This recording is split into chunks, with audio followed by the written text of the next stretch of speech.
Kita ketemu lagi di video kuliah online ya, kuliah daring dari Aljabar di Elementer. Ini adalah video ke-9 ya, masih seputar basis dan dimensi. Pada video ke-8 kita belajar ilustrasi apa sih yang disebut dengan basis itu ya, atau kadang kita bilang dimensi ya. Tapi pada video itu hanya sebagai pengantar saja. Detailnya atau secara matematis kita akan bahas pada video kali ini ya. Tapi sebelum bicara itu kita akan bicara dulu tentang ruang bagian ya dari suatu ruang vektor, atau kadang juga disebut subruang. Tapi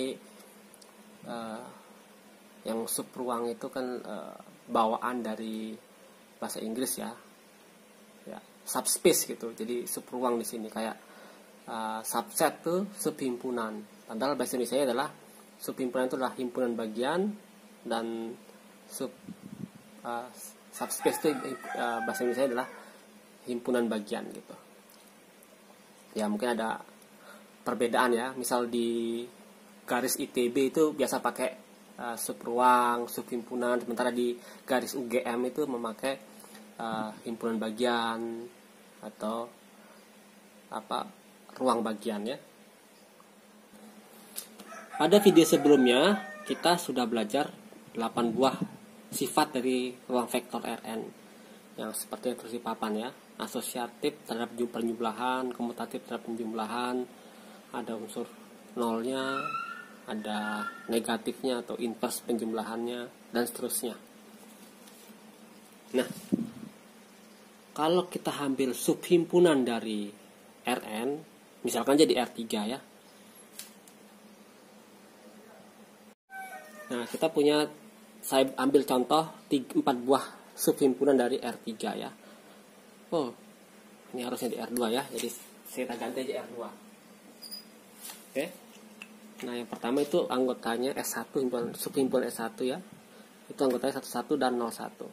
Sementara di S2 itu satu anggota aja, 10. S3 juga masih satu anggota, itu 00.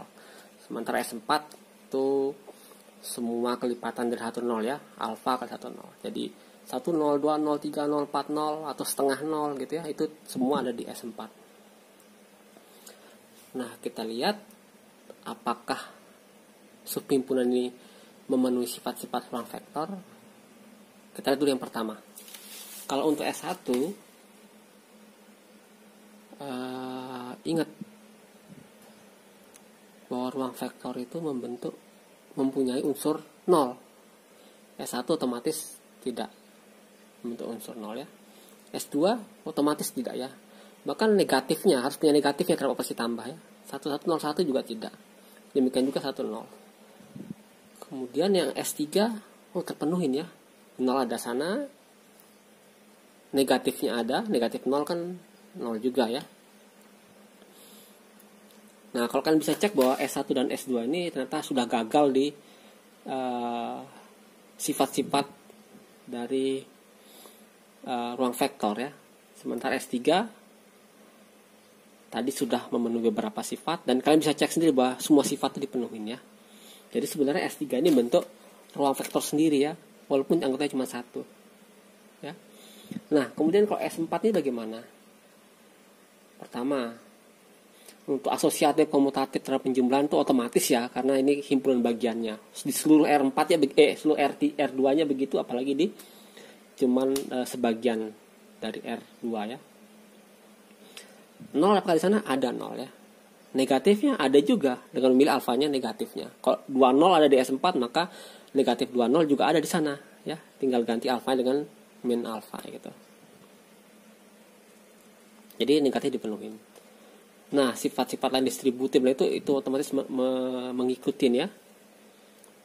Jadi standar. Jadi S4 ini juga merupakan ruang bagian atau subruang dari R2. Nah, kita bisa bahwa S4 ini sebenarnya adalah sumbu X ya. Sumbu X ya. Sementara Y itu adalah bisa tulis sebagai alfa kali 01 sebenarnya ya, itu jadi sumbu Y. Nah, ternyata ruang bagian dari R2 itu kalau nggak berbentuk titik, dia akan berbentuk garis ya, seperti itu. Garisnya tidak mesti sumbu X atau sumbu Y, kadang garisnya bentuk seperti ini. Jadi himpunan semua vektor di garis biru itu akan membentuk himpunan bagian ruang bagian dari R2 ya. Himpunan semua vektor di garis biru itu. Nah, intinya ruang bagian adalah, jadi kalau kita punya S itu subhimpunan dari Rn yang tak hampa, penting dengan tak hampa ya. Kalau hampa apa gunanya kita mendefinisikan ya. Dikatakan ruang bagian atau subruang dari Rn apabila S membentuk ruang vektor. Oke, kata dari ruang bagian adalah subruang ya, atau bahasa Inggrisnya subspace ya. Terserah kan mau pakai gaya ITB atau gaya UGM, karena sepertinya aljabar di Indonesia itu terbagi dua kutub ya, dalam artian mereka baik-baik saja, tapi kadang cara menyampaikan istilah atau definisinya agak berbeda ya. Yang ITB mungkin setengah-setengah Inggris Indonesia, kalau UGM cenderung ke murni Indonesia ya, walaupun tidak selalu seperti itu. Oke, jadi ruang bagian itu adalah subruang ya, dikatakan ruang himpunan S yang tak hampa dari Rn dikatakan ruang bagian atau subruang dari Rn apabila S membentuk ruang vektor. Nah, oke. Berarti kita harus, kalau kita ambil subhimpun dari Rn untuk menunjukkan dia subruang atau ruang bagian, kita perlu menunjukkan 8 buah sifat tadi. Apakah S memenuhi 8 buah sifat tadi ya? Oke, ternyata itu ya sedikit repot ya. Tapi kita tahu bahwa kayak tadi saya katakan di awal bahwa sifat komutatif, asosiatif itu otomatis dipenuhi. Karena apa? Karena di seluruh Rn aja berlaku, apalagi di bagian kecil dari dia ya. Jadi sebenarnya mungkin tidak seluruh sifat dari ruang vektor itu harus dipenuhi untuk harus kita tunjukkan untuk menunjukkan S-nya adalah ruang bagian ya. Dan ternyata malah sangat simpel ya, cukup dua hal saja. Nah, ini sebagian kanan ini atau bagian kiri dari kalian ya, dari layar dari papan ya. S itu adalah ruang bagian dari Rn apabila setiap vektor AB di Rn dan sebuah skalar alfa di R itu berlaku A tambah B itu ada di S, dan alfa dikali A ada di S. Artinya apa? Yang pertama itu menunjukkan bahwa dia tertutup terhadap operasi jumlah ya. Jadi kalau tadi ada S1, himpunan yang pertama dari S1 ya, itu 11 dan 10, kalau dijumlahkan jadi 21. Dia akan keluar dari himpunan itu. Jadi hasil penjumlahannya itu tidak ada di himpunan S1. Ya, jadi itu tidak tertutup, ya. Sementara kalau di sumbu X, dua vektor di sumbu X itu kalau dijumlahkan hasil tetap ada di sumbu X tentunya ya. Itu tertutup ya. Demikian juga dikali ya. Jadi vektor-vektor di sumbu X kalau dikalikan dengan konstanta berapapun hasilnya tetap ada di sumbu X ya, tertutup terhadap operasi kali ya. Oleh karena itu logis mengatakan bahwa kalau di R2 himpunan bagian dari ruang bagian dari R2 itu adalah berbentuk garis atau titik. Kalau titik 00 itu ya ditambah diri sendiri tetap 0, dikali berapapun skalarnya tetap 0 ya, tetap vektor 0 gitu. Ya. Nah, ini gambar, ini gampang sebenarnya. Kalau kita pandang R3, maka bidang XY itu sebenarnya ruang vektor ya. Tapi kalau di R3 kan adalah himpunan bagian dari R3. Contohnya ini, S kita pilih adalah himpunan XY 0, XY-nya bilang real. Ini kan ada di R3 ya, tapi sebenarnya ini adalah bidang XY dari R3. Bidang XY dari R3 itu adalah subhimpunan dari R3 otomatis ya. Dan itu kurang lebih seperti R2 itu sendiri ya.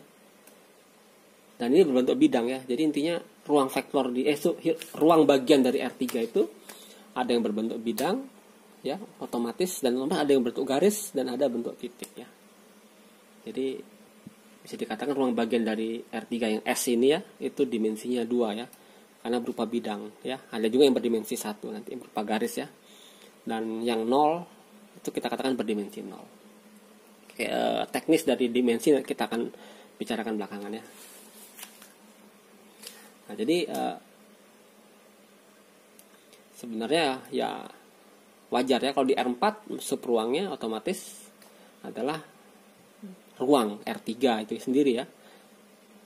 Ya tinggal digeser-geser, kalau bidang XY bisa ke bidang YZ, bidang XZ gitu ya, atau bidang lain yang diantara mereka itu ya. Jadi sebenarnya suatu bidang yang bergerakkan, tapi titik bidang yang menyentuh titik 00 itu tidak berpindah gitu. Oke, saya akan memberikan satu buah contoh ya. Buktikan bahwa U bentuknya T 2T min T ya, T-nya bilangan real, skalar ya, adalah subruang dari R3. Ya, isinya kalau T-nya lebih 1 jadi 1, 2, min 1. Kalau T-nya lebih 2, 2, 4, min 2, seperti itu. Kita tunjukkan bahwa dia membentuk subruang dari R3.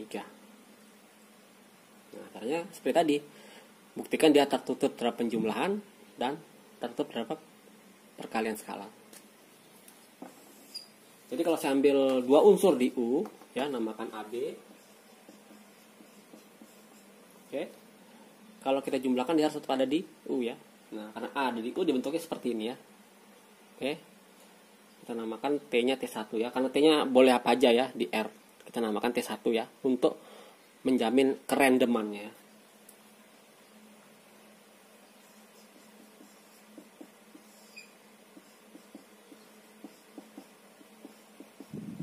Nah, ini A-nya ya.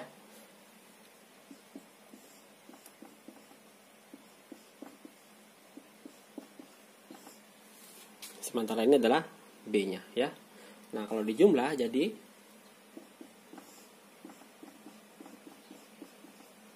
ya, yang atas saya tambah T2, yang bawah jadi 2T1 tambah 2T2 atau 2 kali T1 tambah 2 T2 ya.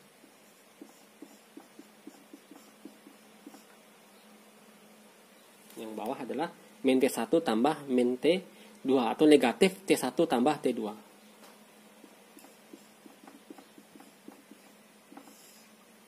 Ya. Nah, kalau T1 tambah T2 kita misalkan T3 misal gitu ya. Ini jadi T3, ini T3, ini T3 ya.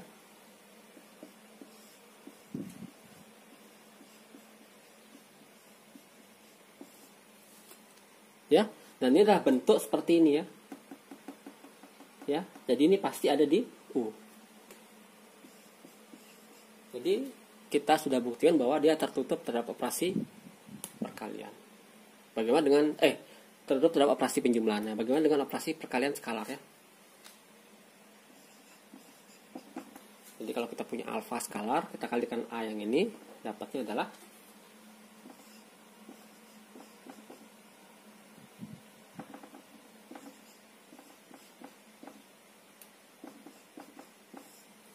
ya, jadi alfa kali T1, 2T1 min T1 ya. Karena aturan perkalian skalar mengalihkan tiap komponen, ini akan menjadi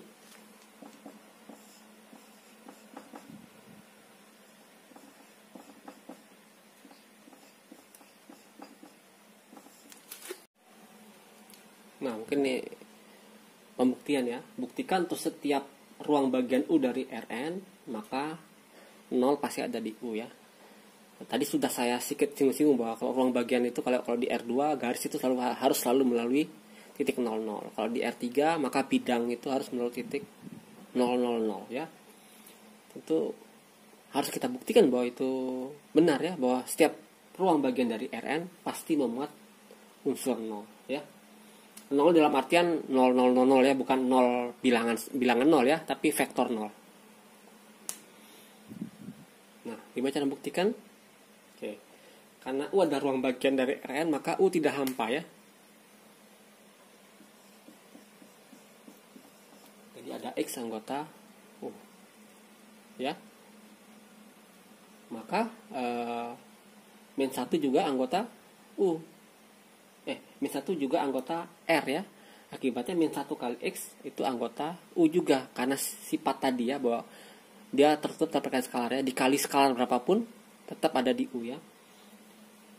Jadi karena min 1 itu bilangan real, min 1 bilangan real ya, maka min 1 kali X harus ada di U, karena U nya ada ruang bagian. Tadi ada sifat ruang bagian ya.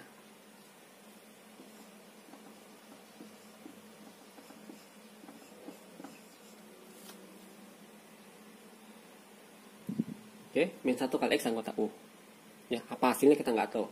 Apakah hasilnya min X ya, mungkin tidak begitu penting ya. Akibatnya penjumlahannya juga ada di U ya. Bahkan 1 kali X juga ada di U, tapi itu sifat ruang vektor ya. Jadi X tambah min 1 kali X itu ada di U juga ya.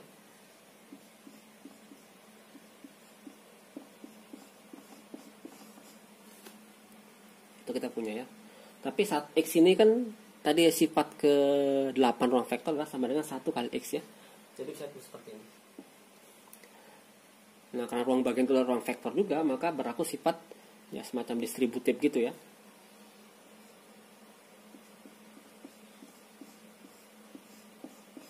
Ya, jadi X nya boleh keluar ya. 1 tambah min 1 adalah 0 ya.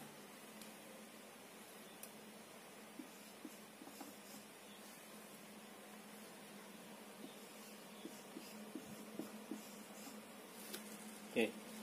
0 kali X adalah anggota U ya. Kalau 0 dikali 0 ini skalar ya, ini vektor ya. Apa kalau 0 dikali X itu sama dengan 0? Ya, ini 0 ini 0 vektor ya. Jadi kalau 0 kali X adalah 0 vektor, maka terbukti dah bahwa 0 itu ada di U. Nah, tapi ini jelas ya. Karena 0 dikali X itu, X-nya kan bentuknya Rn, maka 0 itu dikalikan dengan tiap komponen di X ya. Otomatis ini hasilnya pasti vektor 0 ya. Oke, kalau masih di Rn ya, cukup begitu saja kita buktikan ini sama dengan 0 ya. Kalau nanti kita bicara tentang ruang vektor yang lebih abstrak, itu tidak semudah itu ya. Jadi sudah terbukti bahwa 0 ada di U. Akibatnya kita berhasil membuktikan soal ini ya. Dan ini kita anggap sebagai teorema bahwa setiap ruang bagian pasti memuat. Oke, saya ingin bicara tentang ruang bagian dari masih bicara tentang ruang bagian ya. Jadi kalau kita punya 2 buah ruang bagian dari Rn, maka irisannya dan penjumlahannya juga merupakan ruang bagian dari Rn. Ya. Buktinya gimana? Ya kita gunakan sifat dari ruang bagian dari Rn ya, bahwa penjumlahannya tertutup dan perkalian skalanya tertutup ya. Jadi kita misalkan ambil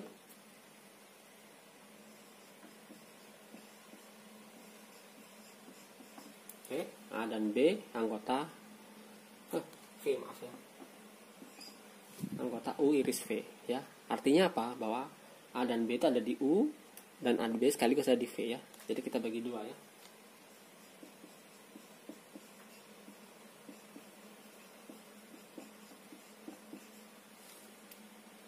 Kalau A dan B anggota U, akibatnya apa? Karena U-nya ruang bagian, otomatis jumlahnya juga ruang bagian ada di U ya.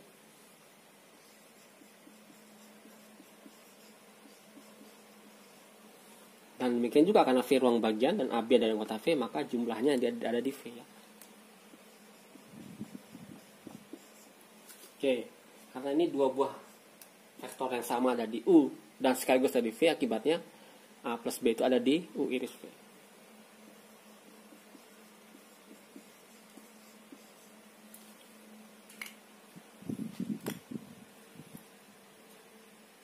Nah, jadi sudah kita buat terhadap penjumlahan ya. Bagaimana dengan perkalian? Jadi kalau kita punya A anggota U iris V ya, maka dan alfa anggota alfa R ya, maka kita punya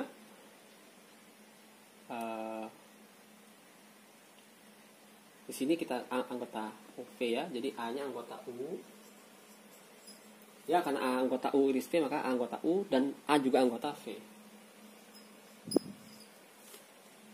Oke, akibatnya A dikali R itu alfa kali A itu pasti anggota U karena U-nya ruang bagian. Demikian juga alfa karena A-nya ada di V, maka alfa kali A juga ada di V. Jadi karena alfa A ada di U dan sekaligus alfa A anggota di V, akibatnya alfa A ada di irisannya.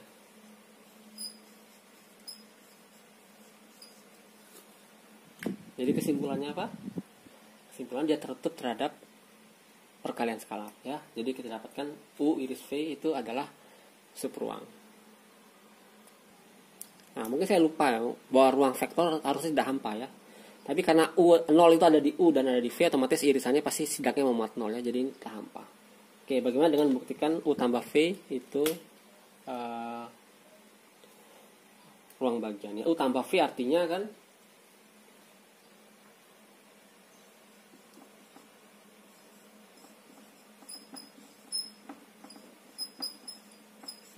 setiap vektor di himpunan ini bisa ditulis sebagai jumlah dua buah vektor ini.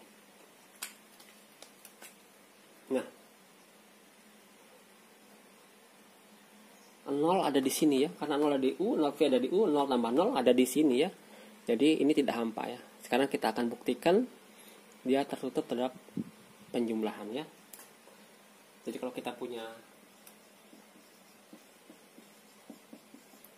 A dan B anggota U tambah V, akibatnya kita juga pasti punya bahwa A dan B itu bisa dituliskan sebagai penjumlahan unsur di U dan tambah unsur di V.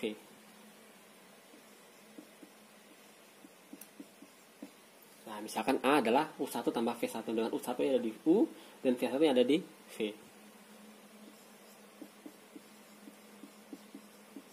Demikian juga dengan B ya. U2-nya ada di U, V2-nya ada di V ya. Kita jumlahkan ya, jumlahkan biasa aja ya.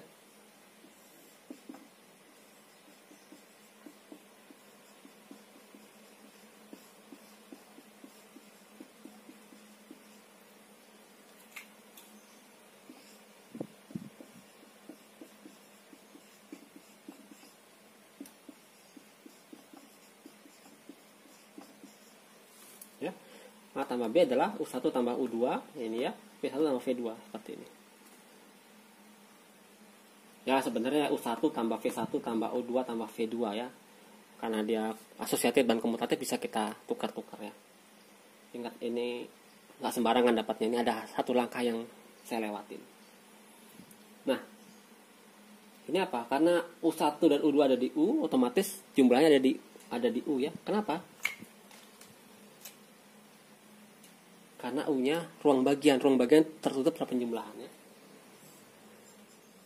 Oke, dengan argumen sama bahwa V1 sama V2